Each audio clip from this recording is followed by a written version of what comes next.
In the grim darkness of the far future, there is only war, and amongst the countless legions that fight for survival of mankind, few embody that eternal struggle, that boundless sacrifice more completely than the Death Korps of Kreig. Clad in their iconic gas masks and heavy greatcoats, these soldiers of the Imperium are an enigma, both pitied for their endless suffering and feared for their fanatical, almost suicidal devotion. They are the Grim Reaper on the battlefield, charging headlong into the most horrific meat grinders the galaxy can throw at them. Imagine a life where the concept of itself is utterly extinguished, replaced by an unbreakable chain of duty, penance, and absolute loyalty to the Emperor. A life where your very existence is a debt paid only through sacrifice. That is the existence of the Kriegsmen. They are not heroes in the traditional sense, but instruments of vengeance honed by a planet that forged its very soul in atomic fire. Today, we're diving deep into the heart of the Death Korps of Kreig.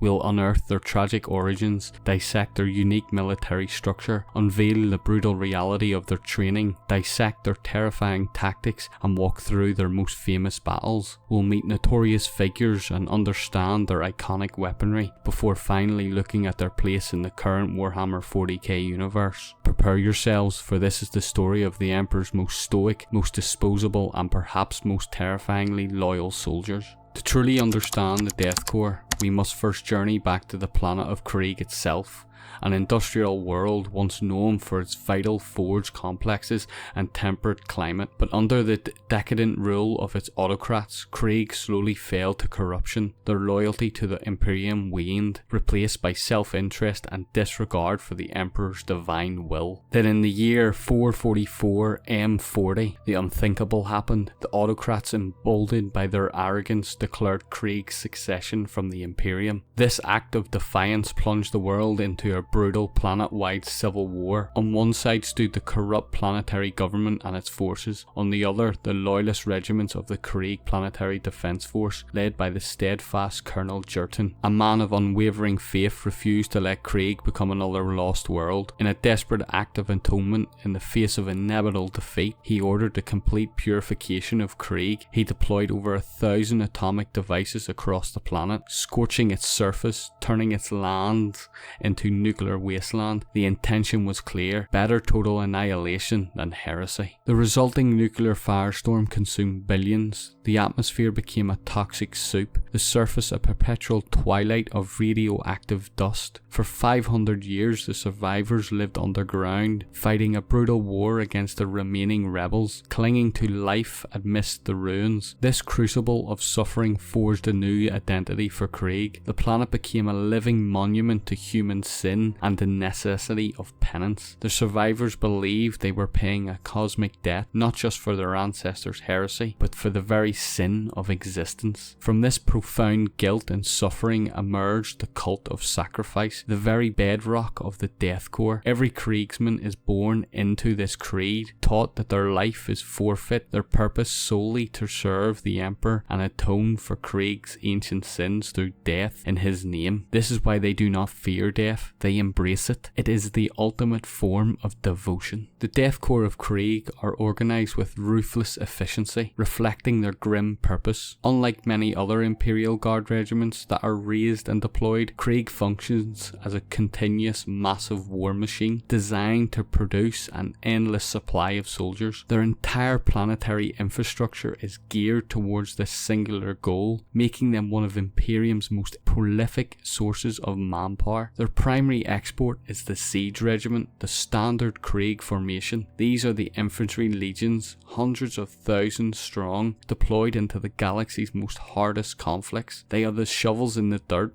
the boots on the ground, the relentless wave that breaks even the strongest fortifications. Beyond the rank and file, special units are crucial. The Kreig engineers are masters of demolition, construction, and breaching fortifications, often working in tandem with siege regiments to crack open enemy strongholds. Their skills are invaluable in the protracted wars of attrition Kreig specialises in. For shock assaults and holding critical lines, the Death Korps Grenadiers are deployed. These veterans are equipped with heavier carapace armor and hotshot las guns, making them a formidable force for breaching or defending key objectives. They are the spear tip in the relentless Krieg advance.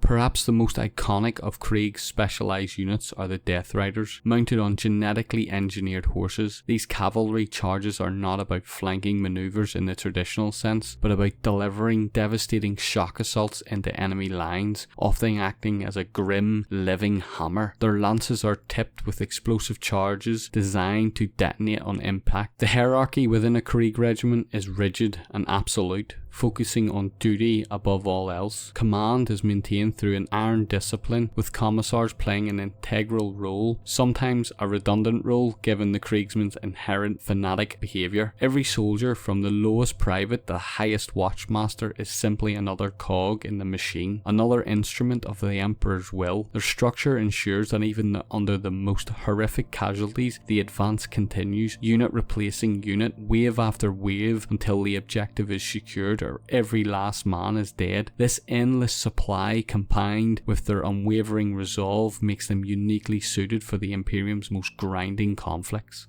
The life of a Kriegsman begins not with birth in the conventional sense, but often in the cloning vats deep beneath the surface of Krieg. The planet's population is so utterly devoted to attrition warfare that natural birth rates could never keep pace with demand for soldiers. Instead, cloning is a practical, almost revered method to ensure a continuous supply of bodies for the Emperor's wars. From the earliest days, these future soldiers undergo an incredibly brutal and intensive training regimen. Individualism is systematically suppressed. They are stripped of personal names, given only regimental designations, ensuring that their identity is entirely absorbed by their unit and their duty. Emotions like fear, self-preservation, and even compassion are purged, replaced by singular, almost consuming drive for penance and the unflinching completion of their orders. This isn't just physical conditioning, it's psychological remoulding. They are taught that the death in the Emperor's service is not merely an honourable end, but the ultimate atonement for their world's past sins. To fall in battle is not a failure, but a glorious fulfillment of purpose. This indoctrination,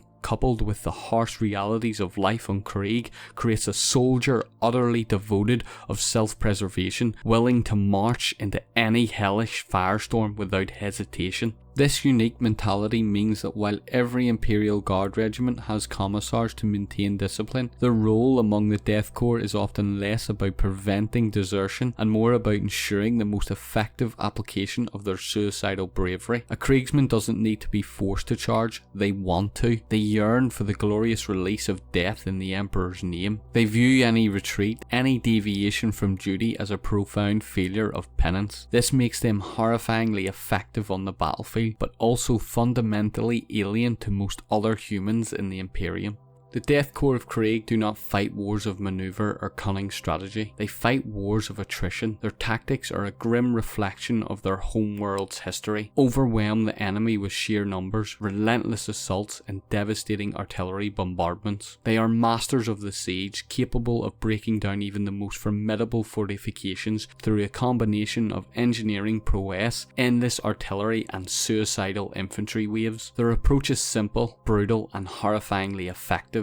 Advance, dig in, bombard, then advance again. They are experts in trench warfare, rapidly constructing intricate networks of defences, tunnels and firing lines that can withstand enormous punishment. When it's time to attack, they do so with a fanatical disregard for casualties, often in massed human wave assaults that overwhelm enemy positions through sheer overwhelming pressure. The thing about the Death Korps is they expect to die, and they expect to take as many enemies with them as possible. One of their signature tools is gas. The toxic environment of Krieg has rendered them largely immune to various chemical agents, which they exploit ruthlessly. Gas attacks are a common prelude to their infantry charges, clearing out defenders and sowing panic while the gas-masked Krieg forces advance through the toxic clouds unfazed. This psychological warfare adds another layer of terror to their already grim reputation. Their engineering corps is second to none, capable capable of constructing and demolishing defences with incredible speed. They can dig in against overwhelming odds, or conversely dig under enemy lines to launch surprise subterranean assaults. Their heavy artillery batteries are legendary, capable of laying down barrages that can shatter even the most heavily armoured targets or level entire cities. This methodical grinding approach allows them to prosecute wars that would break the morale of any other Imperial Guard regiment. They will spend months, even years, in a single siege, slowly grinding down the enemy, absorbing unimaginable losses without complaint. For the Death Korps, every yard gained, every enemy slain, is another step towards atonement. They are not fighting for victory, they are fighting for death in the Emperor's name, and doing so they often achieve victories that other forces would deem impossible. Their very presence on a battlefield tells the enemy that this will not be a swift engagement, it will be a protracted bloody war of attrition, and the Death Korps will gladly pay any price in blood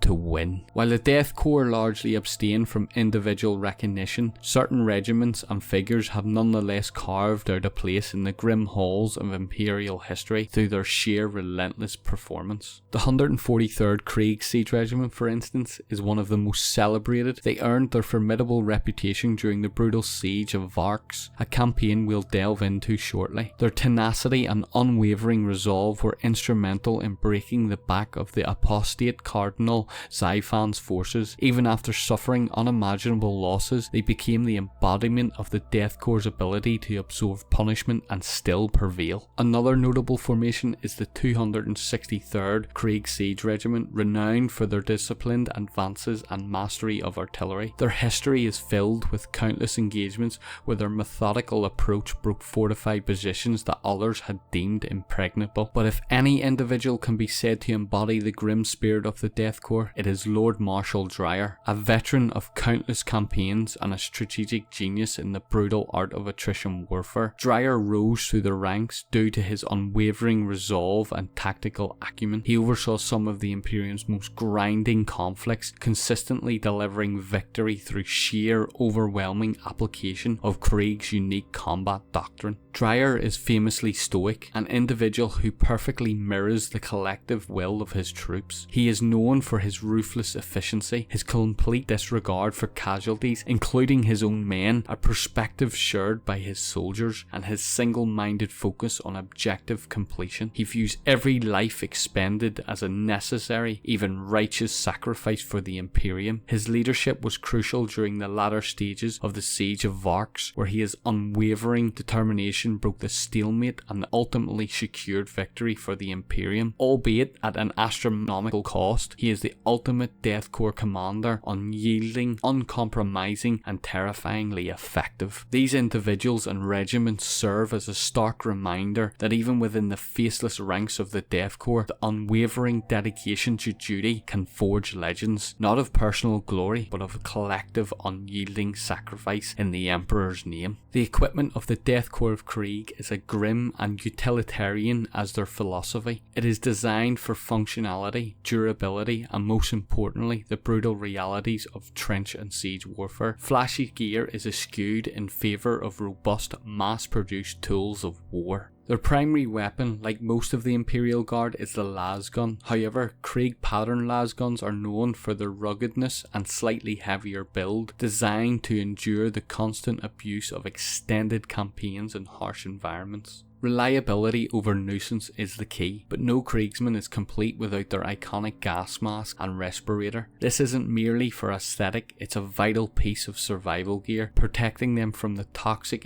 atmospheres of their homeworld and the chemical weapons they frequently deploy against their enemies. It also contributes to their intimidating, inhumane appearance, making them truly faceless. Perhaps the most iconic and symbolic piece of their equipment is the entrenching tool. While every Imperial Guardsman carries one, for the Death Korps it is elevated to almost religious status. It's used for its primary purpose, digging and fortifying, which they do relentlessly, but it's also a surprisingly effective and brutal melee weapon in close quarters confines of a trench or urban ruin. It symbolises their readiness to dig in and fight. Beyond their personal gear, the Death Korps fields an impressive array of heavy armaments. Their heavy artillery batteries are legendary, capable of unleashing devastating barrages barrages that can level cities and pulverize enemy fortification. They also utilize heavy mortars, siege guns, and specialized vehicles designed for breaching and sustained combat operations. Their grenadiers often carry more powerful hotshot las guns and heavier armor, designed to absorb more punishment in the direct assaults they lead. Every piece of equipment is built for a singular purpose: to support their doctrine of attrition. It's not about individual prowess or high-tech gadgets, but about the collective, grim application of overwhelming force and unwavering endurance. Their gear, much like the soldiers themselves, is utterly dedicated to the task of eternal war. The Death Korps of Kreig have participated in countless grinding campaigns across the galaxy, each a testament to their horrific effectiveness. Perhaps no conflict better exemplifies their nature than the Siege of Varks. This was a 17-year war against a massive, entrenched,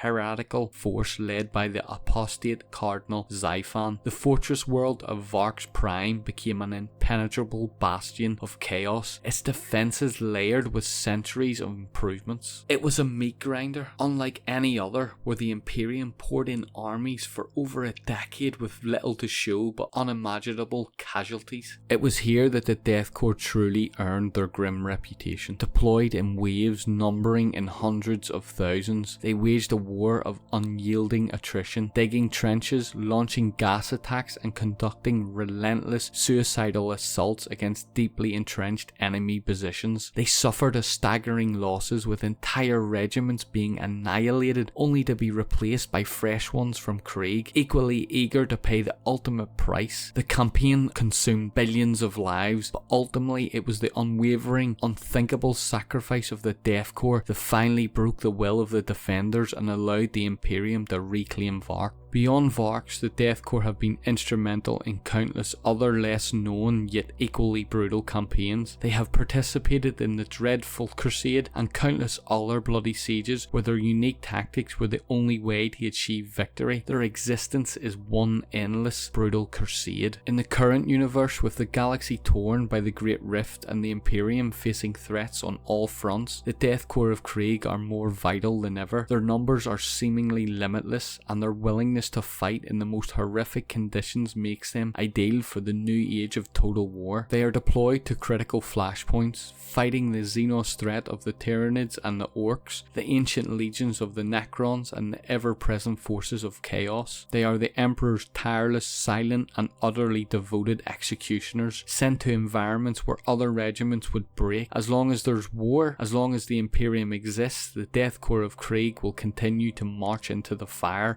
fulfilling their penance, one sacrifice life at a time. The Death Korps of Kreig stand as a stark, enduring symbol of the Imperium's darkest resolve. They are the ultimate expression of sacrifice, born from the planetary sin and forged into an unwavering instrument of the Emperor's will. Their story is one of tragedy, but also of profound, horrifying devotion. From the ashes of nuclear apocalypse, they emerged as the Imperium's chosen for the meat grinder, embracing a life of death for a glorious purpose. Their gas masks hide not just their faces, but their very humanity, as they strive to atonement for the world's past through bloodshed and relentless, unyielding attrition. They are the very essence of the grim darkness of the 41st millennium. What do you think of the Death Korps of Krieg? Are they the Imperium's greatest asset, or a chilling reflection of its desperation? Let us know your thoughts in the comments below. If you enjoyed this deep dive into the lore of Warhammer 40k, please give this video a like, share it with your fellow friends, and subscribe to our channel for more complete breakdowns, painting tutorials, and battle reports. Your support helps us bring more of this content to you. Thank you for watching, and remember, while the enemies of the Emperor still draw breath, there can be no peace.